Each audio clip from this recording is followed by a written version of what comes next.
এখন গরম যা পড়েছে, এই প্রচণ্ড গরমে যদি ভাতের সঙ্গে কিছু তরকারি আর এই রকম আমডাল পড়ে তো লাঞ্চ পুরো জমে যাবে। নমস্কার বন্ধুরা, আমার চ্যানেলের সকলকে স্বাগত জানাই। আপনারা তো অনেক রকম পদ্ধতিতে আমডাল বানিয়েছেন, এই রকম পদ্ধতিতে একবার আমডাল বানিয়ে দেখুন তো, দেখবেন ডালের টেস্ট অপূর্ব। আমার শাশুড়িমা বলেন ডাল যত ফুটবে তত ভালো টেস্ট হবে, আর ডাল রান্নার প্রসেসটা যতটা দীর্ঘ হবে ডালের টেস্টও ততটা ভালো হবে। এর জন্য পরিমাণ মতো মুসুর ডাল ভালো করে ধুয়ে নিয়ে কড়াইতে তেল দিয়ে ভালো করে খুন্তির সাহায্যে নাড়িয়ে চাড়িয়ে ভাজবেন। এমনভাবে ভাজবেন যাতে ডালগুলো একটু ভাজা ভাজা হয়। ডাল যত ভালো ভাজা হবে ততটা ভালো হবে। এবং ডাল ভাজা হয়ে গেলে জল অ্যাড করে দেবেন।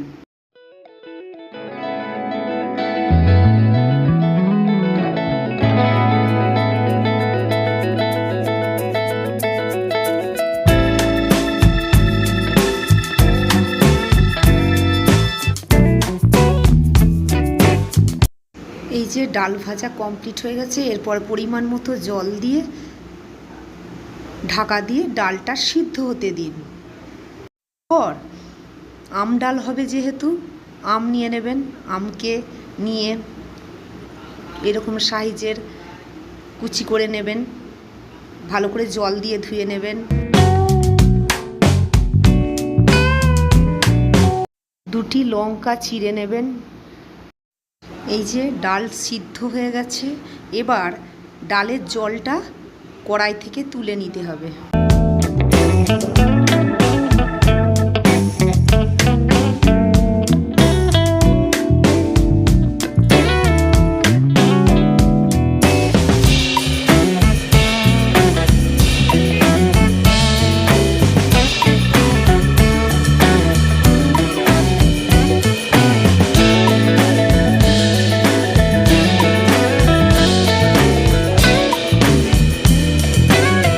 এরপর আবার ঢাকা দিয়ে ডালের মধ্যে যে অবশিষ্ট জল আছে সেই জলটুকুও শুকিয়ে নিতে হবে।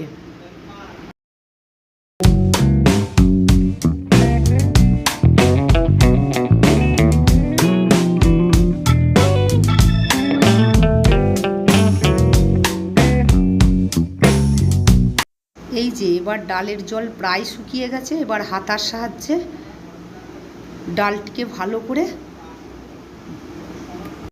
ফুটে নিতে হবে। এক্ষেত্রে আপনারা ডাল কাটাও ব্যবহার করতে পারেন।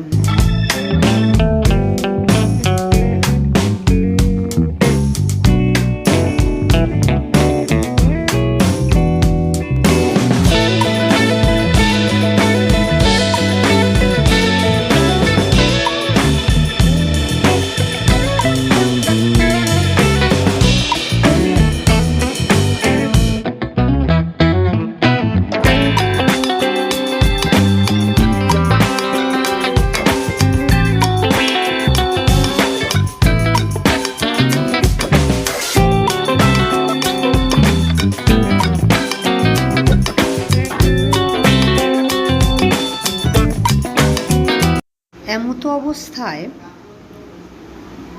ডালের যে জলটি ছিল সেই জলটি ডালের সঙ্গে অ্যাড করে দিতে হবে। এছাড়া এক্সট্রাও জল অ্যাড করতে হবে। এই যে এক্সট্রা জল অ্যাড করলাম। এরপর পরিমাণ মতো নুন দেবেন। এই যে নুন অ্যাড করলাম। এরপর হলুদ দেবেন।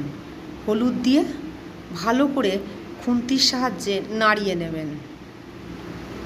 এরপর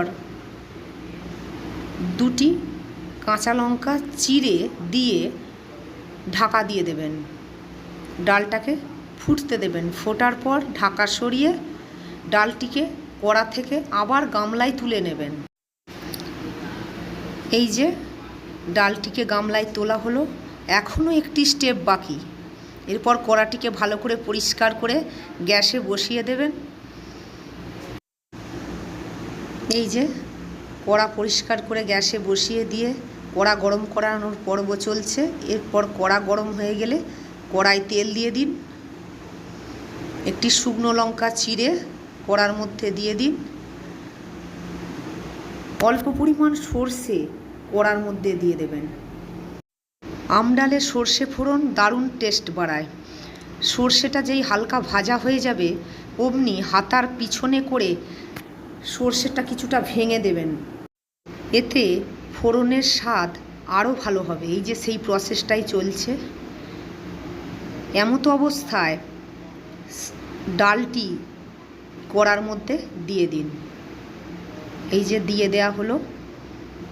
এরপর আমের পালা, সেই কাটা আমগুলি কড়ার মধ্যে দিয়ে দিন, দিয়ে ঢাকা দিন। 15 মিনিট ডালটিকে ফুটতে দিন। আম সিদ্ধ হয়ে গেছে, ডালও সুন্দরভাবে হয়ে গেছে। এই ডালের টেস্ট আর প্রেসারে সিদ্ধ করা ডালের টেস্ট আকাশ আর পাতাল। এই পদ্ধতিতে যদি আপনারা আমডাল রান্না করেন তাহলে এই আমডাল দিয়েই পুরো ভাত খাওয়া হয়ে যাবে, তরকারির আর আলাদা করে প্রয়োজন হবে না। আপনারাও এই পদ্ধতিতে আমডাল বানিয়ে দেখুন, আপনাদেরও খুবই ভালো লাগবে। ভিডিওটি লাইক করবেন, শেয়ার করবেন বন্ধুদের মাঝে, আর ভালো লাগলে সাবস্ক্রাইব করে চ্যানেলটির পাশে থাকবেন। ভালো থাকবেন, সুস্থ থাকবেন, সকলকে পাশে রাখবেন। ধন্যবাদ সকলকে। জয় হিন্দ, বন্দে মাতরম।